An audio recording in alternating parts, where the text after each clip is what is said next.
Hey, did you know that katanas are so amazing that they can shear through the blades of other steel swords? Guys, that was a joke. Today's topic is the 2002 James Bond film Die Another Day and the epee British infantry officer sword longsword fight between James Bond and Gustav Graves. I have to say, in a film with an invisible car and James Bond surfing on a glacier-induced tidal wave, the fight is, for the most part, free of complete ludicrousness.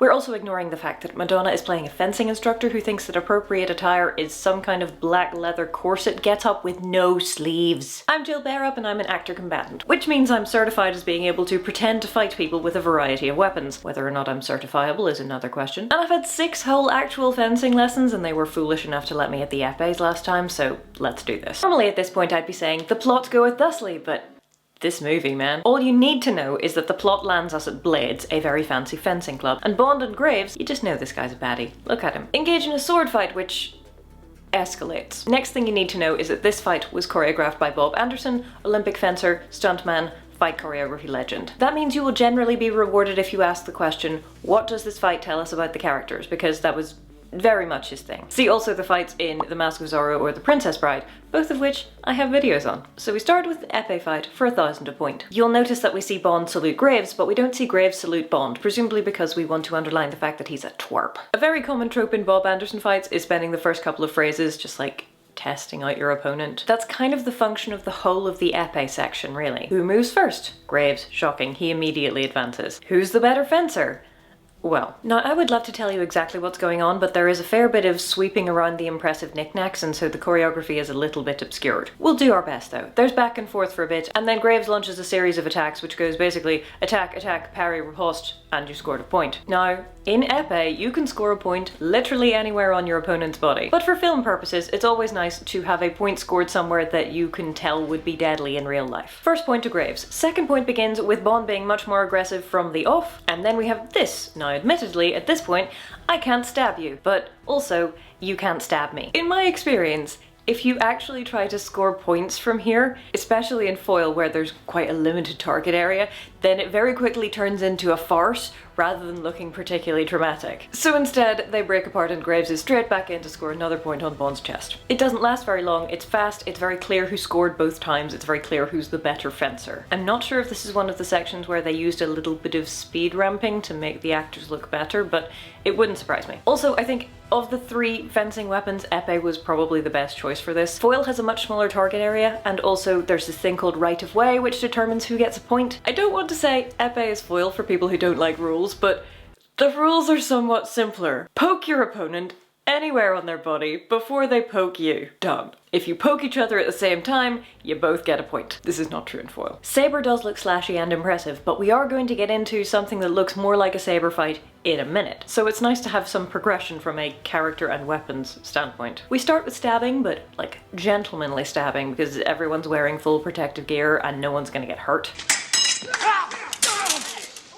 Well, not much. Then we progress to infantry swords used in a slashy fashion, and then we progress to longswords used by complete amateurs. The intention for the first weapon is to score points. The intention for the second two is to literally draw blood from your opponent. And the increasing size of the weapons and decreasing finesse with which they are wielded ups the drama. Now Bond acknowledges his loss by baiting Graves with a diamond he found in Cuba, which is important to the plot, such as it is. And then in the next epee point, he cuts Graves' wrist. Now I admit, when I first saw this, I was a bit skeptical that would actually work. I thought to myself, he's wearing a glove and a jacket. There's no way you've cut through the glove or the jacket and then had enough energy left to slash the wrist underneath. But when I went to fencing the other day, I was talking to Helen the epeeist about it, and she says that she has in fact jabbed people in the actual wrist a couple of times by accident, and she didn't actually draw blood, but still, it can be done. How that is possible is a massive and largely irrelevant aside, and so if you are a Patreon or Nebula viewer, stick around to the end of the video and we will be talking about that. But the point is, it is feasible, and from a dramatic standpoint, it works to show us that Bond has taken the gloves off, so to speak. There's a lot of talk in Die Another Day about how Bond is a loose cannon and a maverick and plays by his own rules and likes to light the touch paper under things. And that's exactly what he's doing here. Oh dear. You want to continue? I must point out, though, that generally fencing is a very safe sport. In July, I literally snapped a foil blade in half on my opponent's chest, and he was fine. That is, why we wear all of this gear. But anyway, Bond drawing first blood means that we can up the stakes, which Graves does by choosing some actual sharp swords, British infantry officer swords if you're interested, and going for first blood drawn from the torso. So obviously, we need to take off our fencing jackets and show off our biceps or whatever. If you've watched Schola Gladiatoria talk about this fight, then you will know that the British infantry officer sword was primarily a thrusting weapon rather than a cutting weapon, but it does look a bit like a saber, and we're providing a contrast to the previous fight, which has, you know, more rules and a whole lot of stabbity stabbing. This part is one-handed slashity slashing because murder would be inconvenient and messy. But while the infantry sword may be primarily designed for the thrust rather than the cut, this is a duel in which they're trying to draw blood from the torso. So you don't actually want to be thrusting with it. It's far too likely that you're gonna kill someone. As you will already know if you've watched my corset versus knife videos, slashes are generally a lot less fatal than stabs. This is actually helpful because it means we have a plausible reason for not just stabbing at each other. Regardless, we have really upped the stakes of this fight with actual live blades and now no protective gear. You lunatics. Yeah, we play on. Graves turns away and then comes at Bond with no warning because do you think he might be the baddie? Just a thought. You'll also note that in this first phrase with the infantry swords, it's all Graves. Bond is parry, parry, duck, turn, parry, parry, parry. There's like one committed attack from Bond, everything else is Graves attacking. Graves has upped the stakes and Bond is going along with it, but he's tentative, he's unsure, as most people tend to be if you give them live weapons. So what is this telling us about the characters?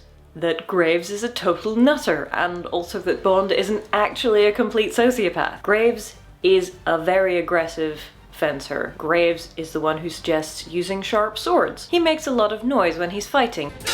He smashes things, and then he draws blood. And Bond looks worried. Fights are boring if the same person has the upper hand the whole way through. Graves is the better epeeist, but Bond uses actual real-life information to bait him. Graves responds to the provocation by massively upping the stakes, and Bond is in trouble. But not for too long, because in the next phrase Bond has found his feet a bit and nicks Graves on the ear. Ouch. Oh look, a moulinet. I love a moulinet, they just look fancy. And a spin for extra fanciness, presumably. I tend to prefer there to be some justification for a spin to make it a bit less ridiculous, but what are you gonna do? Like, for example, oh no, I've overcommitted to this parry, it is quicker for me to just keep going around and get back on the offensive. But again, the point of this phrase is that Bond is taking the offensive more often. Graves is all aggression all the time, but there's a beginning of a fight back here. The fight has its own arc, the tension rises and falls. Who has the upper hand has to change so we don't get bored. Bond is shoved back, there's some fighty, then he knees Graves' sword arm, which makes him fall but doesn't disarm him. But it might have disarmed him, so good job thinking outside of the fencing box, James. And the Bond on the offensive theme continues through the next section as we change location and then an actual disarm. Well done. At which point Graves backhands him across the face. As the fight ramps up, we cover more distance and we also use more practical but unfencing-like tactics, like punching and kicking and using the pommel of the sword, for example. The arc of the fight is more control to less control, rules to chaos, duel to brawl. We'll come back to that in a minute when we talk about the longsword. But anyway, back and forth and then aha! I have the high ground, adding to the environmental complexity. Slice up this chap's newspaper, slice this painting, punch, pommel strike, more punching, running around the place,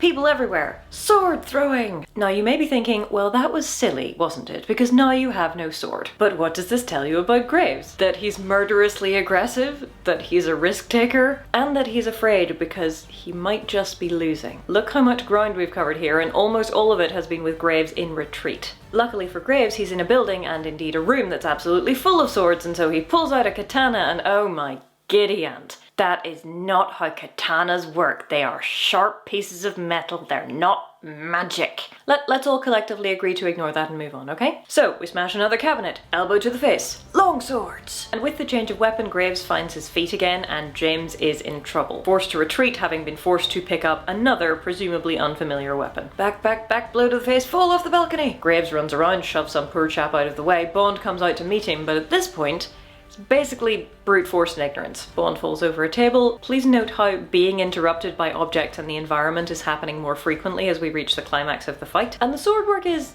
well, it's not calculated, it's not neat, it's not efficient. It is, however, very sweepy and easy to read. When fighting up the stairs and across the balcony, Bond starts regaining some of the impetus. There's a bit of falling downstairs, leaping downstairs. Finally an opening! Bond wins! Graves falls into a fountain! Huzzah! But as he gets up with murder in his eyes and they take their stances again, they are interrupted by Miranda Frost, who, judging from the motion blur, has taken her own sword and flicked it up between theirs to get them out of the way. A couple more points to note. Graves does not abide by his own terms. He gets sliced across the torso, falls into a fountain, he loses, but he's all ready to get up and start fighting again. And also please note that Bond is anticipating this even after he scores the winning hit. And breathe. Now, overall, while there are some things in this fight which are and there are a number of things which I imagine will be very painful to longsword practitioners, I really like this fight. I enjoy it. I think it's really solid. I think the fight deserved a better film to be in. I don't love absolutely all of the choreography, and we'll talk about the longsword specifically in a minute, but generally I like it. Bond goes looking for information, and what he finds is mortal danger from a lunatic with a sword. And what we as the audience get is an escalating brawl with rapidly decreasing finesse and increasing environmental complexity that spans technically 4 kinds of sword, but I really don't want to count the katana. Just saying. It holds your attention, it's exciting, it makes excellent use of the set. You've got the piste, the interior rooms and landings, the exteriors, stairs, balconies, glass cases, chairs, fleeing extras, random comments.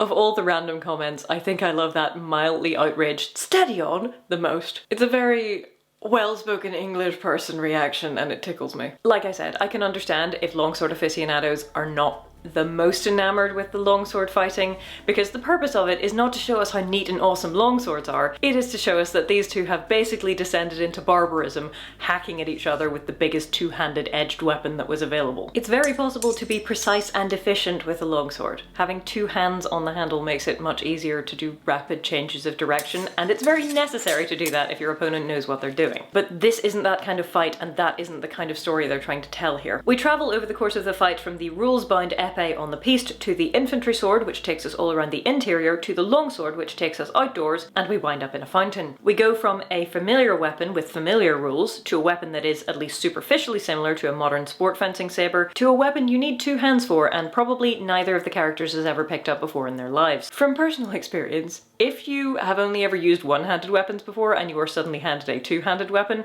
some of your automatic reactions might not serve you particularly well. So for example, the first time I picked up a longsword and tried to do a low parry, I tried to pronate my right hand because habit. Did not work so well. I feel like this is inefficient. Easier to supinate. That's one example of a thing I found mildly tricky when switching from one-handed to 2-handed weapons. Now imagine trying to learn this on the fly while someone's trying to kill you. And then I hope you will have some sympathy towards the characters. If you have a really good example of a longsword fight in media, let me know and maybe we can look at that. But the idea that 2 characters who aren't familiar with a weapon and are exhausted and injured and wish to injure each other rather than kill each other just kind of flail at each other in a dangerous but inefficient fashion doesn't really ping my suspension of disbelief by the bra strap the same way that, say, "this is a longsword fight between experts" does. Just saying. Hope you enjoyed the episode, and I'll see you next time.